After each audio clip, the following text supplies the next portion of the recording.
नमस्ते बच्चों, आप लोगों को मैंने अल्बर्ट आइंस्टाइन इनका मैंने आप लोगों को सब कुछ डिटेल्स में आपके बुक में दिया हुआ है। लेकिन कुछ ऐसी चीज़ें जो आपको और जाननी चाहिए वो गूगल से मैंने इसको निकाला है और आपको मैं भेज रही हूँ। इसे आप लिख भी सकते हैं अपने अलग से एक्स्ट्रा नॉलेज के लिए, और नहीं तो इस वीडियो को आप अपने पास सेव भी रख सकते हैं। इसमें सबसे पहले बच्चों मैं आप लोगों को यहाँ पे दिखा रही हूँ आइंस्टाइन की फ़ोटो है। ये अल्बर्ट आइंस्टाइन 14 मार्च 1889, 18 अप्रैल 1955, ये जो डेट लिखा है बच्चों, पहला वाला जन्म का है और दूसरा वाला मृत्यु का है। यह क्या थे? एक विश्व प्रसिद्ध सैद्धांतिक भौतिकविद थे जो सापेक्षता के सिद्धांत और द्रव्यमान ऊर्जा समीकरण E=mc2 के लिए जाने जाते हैं। इन्हें सैद्धांतिक भौतिकी, खासकर प्रकाश विद्युत उत्सर्जन की खोज के लिए 1921 में नोबेल पुरस्कार प्रदान किया गया था। इनके कुछ आविष्कार हैं जो इस प्रकार हैं। अल्बर्ट आइंस्टीन ने बहुत से आविष्कार किए हैं जिनके लिए उनका नाम प्रसिद्ध वैज्ञानिकों में गिना जाने लगा। उनके कुछ आविष्कार इस प्रकार हैं। प्रकाश की क्वांटम थ्योरी, इनके कुछ आविष्कार जो हैं वो प्रकाश की क्वांटम थ्योरी, ब्रोनवियम मूवमेंट और स्पेशल थ्योरी ऑफ रिलेटिविटी इनके मुख्य आविष्कार हैं। इसमें पहला है प्रकाश की क्वांटम थ्योरी।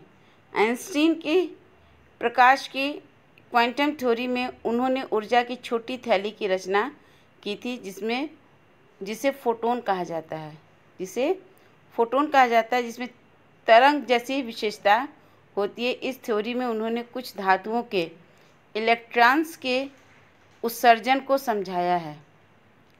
इन्होंने फोटो इलेक्ट्रिक इफ़ेक्ट की रचना की है। इस थ्योरी के बाद उन्होंने टेलीविज़न का आविष्कार किया,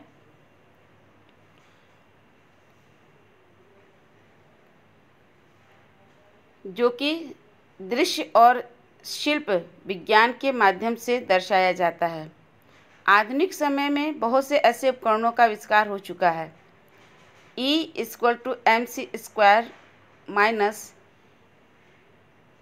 आइंस्टीन ने द्रव्यमान और ऊर्जा के बीच एक समीकरण प्रमाणित किया।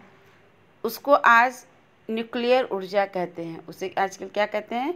न्यूक्लियर ऊर्जा के बारे में के नाम से हम उसे जानते हैं या कहते हैं। ब्रोनवियम मूवमेंट में यह अल्बर्ट आइंस्टीन की सबसे बड़ी और सबसे अच्छी खोज है, जहां उन्होंने परमाणु के निलंबन में जिग जैग मूवमेंट का अवलोकन किया, जो कि अणु और परमाणुओं के अस्तित्व के प्रमाण में सहायक है। हम सभी जानते हैं कि आज के समय में विज्ञान की अधिकतर सभी ब्रांच में मुख्य है। विज्ञान के चमत्कार निबंध जो है वो कुछ इस प्रकार है। Special theory of relativity, Albert Einstein की इस थ्योरी में समय और गति के संबंध को समझाया गया है। समय और गति की, यानी कि इन सब का पहले कोई भी वैज्ञानिक जो है इसका खोज नहीं किया था, आविष्कार नहीं किया था। इन सब के बारे में जानकारी हमें कहाँ से मिली? अल्बर्ट आइंस्टाइन के शोध के बाद। उन्होंने इन सब चीज़ों को इस प्रकार से खोजा और इस प्रकार से उसे प्रमाणित किया कि जो आज हमारे विज्ञान के लिए बहुत सही योगदान साबित हो रहे हैं। इस थ्योरी में समय और गति के संबंध में को समझाया गया। इस थ्योरी में ब्रह्मांड में प्रकाश की गति को निरंतर और प्रकृति के नियम के अनुसार बताया है।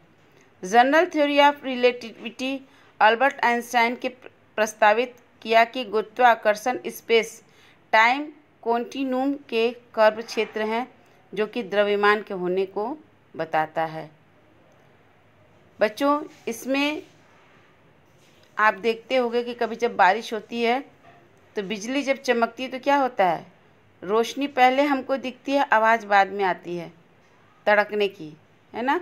तो क्या है, जब आइंस्टाइन ने इस पर रिसर्च किया कि आखिर ऐसा क्यों हो रहा है, तब उन्होंने गति और प्रकाश के बारे में हमें बताया कि प्रकाश की जो गति होती है वह ध्वनि की गति से ज़्यादा तीव्र होती है।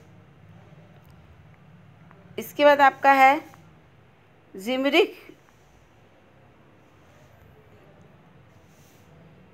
विश्वविद्यालय में उनको प्रोफेसर की नियुक्ति मिली और लोगों ने उन्हें महान वैज्ञानिक मानना शुरू कर दिया। सन 1905 में 26 वर्ष की आयु में उन्होंने सापेक्षिता है बच्चों, का सिद्धांत प्रतिपादित किया, जिसमें उन्होंने विश्वविद्यालय विश्वविख्यात कर दिया। इस विषय पर उन्होंने केवल 4 लेख लिखे थे, उन्होंने भौतिक का चेहरा ही बदल दिया। इस सिद्धांत का प्रसिद्ध समीकरण E=mc2 है, जिसके कारण ही परमाणु बम बन सका। इसी के कारण इलेक्ट्रिक आय के बुनियाद रखी गई। इसी के कारण ध्वनि, चलचित्र और टीवी पर शोध हो सके। आइंस्टाइन को अपनी इस खोज के लिए विश्व प्रसिद्ध नोबेल पुरस्कार भी मिला था।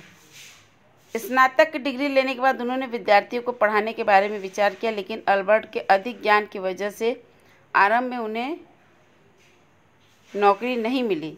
सन 1902 में अल्बर्ट आइंस्टाइन को स्विट्जरलैंड के बर्न शहर में एक अस्थायी नौकरी मिली। अब उन्हें अपने शोध लेखों को लिखने और प्रकाशित कराने का बहुत समय मिला। उन्होंने डायरेक्टर की डिग्री प्राप्त करने के लिए मेहनत करना शुरू कर दिया और अंत में उन्हें डायरेक्टर की उपाधि भी मिल गई। बच्चों, इन्होंने जो भौतिक क्षेत्र में जो अपना योगदान दिया है अल्बर्ट आइंस्टाइन ने, यह एक अकथनीय है। इसका हम जितना भी वर्णन करें, विज्ञान का इन्होंने एक तरह से आधार रखा, आधारशिला जिसको कहते हैं, और उसके बारे में इन्होंने शोध किया और हमें बताया कि यह किस तरह से हो रहा है, क्यों हो रहा है, इसके पीछे क्या कारण है। इससे आप लोग चाहे तो लिख भी सकते हैं इनके आविष्कार को, या इस वीडियो को आप सेव करके भी अपने पास रख सकते हैं। बच्चों, इससे आपको भविष्य में बहुत काम आएगा। इसके बारे में आपको जो जानकारी मिली है आज, यह एक गूगल से प्राप्त की हुई सारी जानकारियाँ हैं और मैंने आप लोगों को भेजा है। धन्यवाद।